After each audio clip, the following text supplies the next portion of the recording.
Today I wanted to take a quick look at one of my favourite lenses. It's the Canon 70-200 f4L. It's not the version with IS, and I'll get onto that in a minute. I picked my one up off eBay for sort of £80 cheaper than they were going for at the time, so I was very happy with that.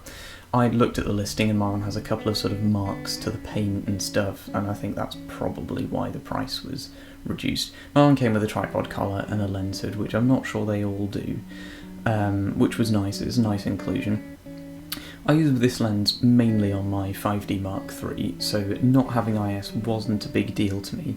Of course there are benefits to having IS, because of course you can use a lower shutter speed and obviously let more light in, but I decided that because the IS version is so much more expensive, I'd rather save the money and actually just use a higher ISO, because of course the 5D Mark III has very good low light performance. One of the lenses I use quite a lot in addition to the 70-200 is a 50mm 1.4, which in its own right is quite a decent bit of glass. But once I'd unboxed this 70-200, it was something special. There's something very nice about L lenses. It's not even the image quality you get from them necessarily, it's the build quality, the speed of the focus, they just feel like high-end sort of professional tools. I want to talk a bit about the image quality of this lens, because of course when you're buying a high-end optic, that's sort of the main thing you're looking at, or one of the main things certainly. And I've really been impressed by this. This is by no means a new lens. I think it came out in sort of 2005, and it's obviously 2017 now, so it's getting on a bit. But I'm still, every time I take a photo with this lens, I'm astounded at the images it produces. It's really, really just a fantastic bit of glass.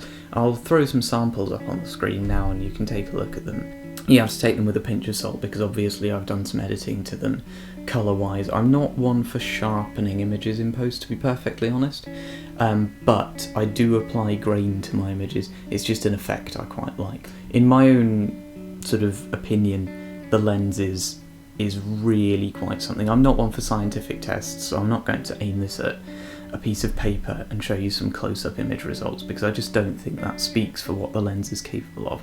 I think you very much have to look at a lens in the real world and sort of judge it on that. The build quality of this lens is really something to be marvelled at. I think Canon do a fantastic job with the build quality of their high-end glass. The actual body of the lens is actually still made of plastic, but it's not the sort of plastic you'd get on a kit lens on an 18-55 or something. It's a really heavy, high-quality plastic, and it feels really well balanced within the lens as well. Even when you zoom in and the element shifts forward or backwards, whether you're zooming in or out, it balances so well because the lens in itself is very weighty. You can also apply the same thing to the switches. They're very, very clicky. I realise it's a little thing, but there's something very nice about the fact that you can push the autofocus either on or off, or you can limit it with one of the switches on the side, and you know you've done it. It's a really nice mechanical feeling to the switches.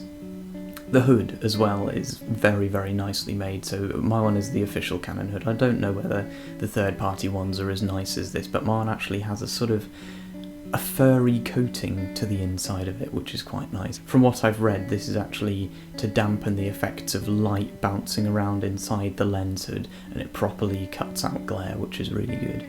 The autofocus is another really great part of this lens. It has the little autofocusing window at the top, which I really like for pre-focusing subjects. So if someone is walking along a walkway, for instance, I'll sometimes twist the focus manually. It also has a manual focus override, which is brilliant for that sort of thing. So I'll set my focus manually to a point, then switch the autofocus on, and then the camera will just track from that point on, which is great. The actual speed of the autofocus is really something as well. It's not as fast as the 2.8 model, but it's definitely nothing to be scoffed at. It's when you compare it to other cheaper lenses, you can really tell that you're messing around with a serious tool here, just because the autofocus, it locks on and it's sharp. A lot of people in forums have had issues with the autofocus not being accurate with these lenses. I think it's partly due to the age and the fact that camera firmware has moved on such a lot, and if you're putting a sort of more than 10-year-old lens on a modern body, I think there's sort of issues with firmware compatibilities. My model actually has been fine. I haven't had any issues. If I did, obviously it's very easy to correct them just by using the autofocus fine-tuning that a lot of modern cameras have, but my model's been fine.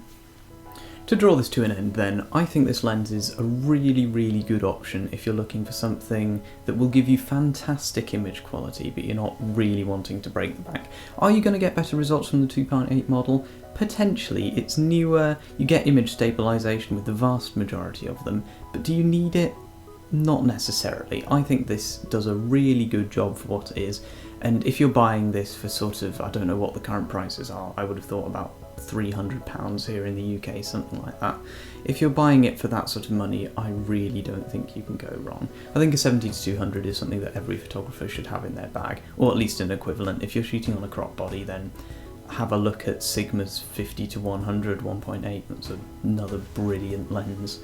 But yeah, as I say, a 70-200, everyone needs one. It's a brilliant portrait lens, and I think this is a fine sample of a 70-200. Would recommend, definitely. If I had to recommend this lens to a certain group of people, I think I'd probably recommend it to portrait photographers, wedding photographers. It's good for sports and stuff like that. 70-200 is a very, very versatile focal length. So actually, this lens will work for most conditions that you can put it in. If I have one critique to make of it, it's that the minimum focus distance is, I think, 1.2 meters, which is frustrating. So this is not a good macro lens, I can definitely say that much. But other than that, I think it's an impressive bit of glass, definitely. That all having been said, I hope you've enjoyed this video. If you want to see some more of me, there are links down below to various social media accounts and stuff where you'll be able to find photos and God knows what. Yeah, thanks for watching, and I hope this has been in some way helpful. Bye.